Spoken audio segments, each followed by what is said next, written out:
সুতিয়া ও ক্ষীর নদী ময়মনসিংহের দুটি নদী, যেখানে ক্ষীর নদী সুতিয়া নদীর সাথে মিলিত হয়েছে।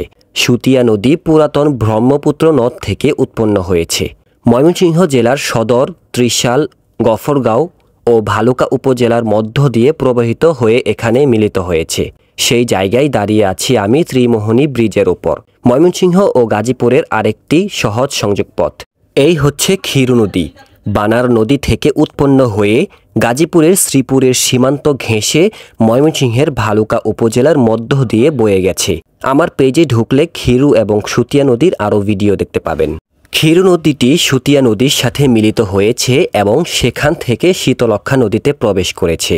1 কিলোমিটার দূরে কাউরাইত বাজার, তারপর ত্রিমোহনী, নিগুয়ারি। স্থানীয়ভাবে সুতিয়া নদীকে ক্ষীর নদী হিসেবে উল্লেখ করা হলেও গুগল ম্যাপে এই অঞ্চলের নদীর নাম বানার হিসেবে দেখা যায়।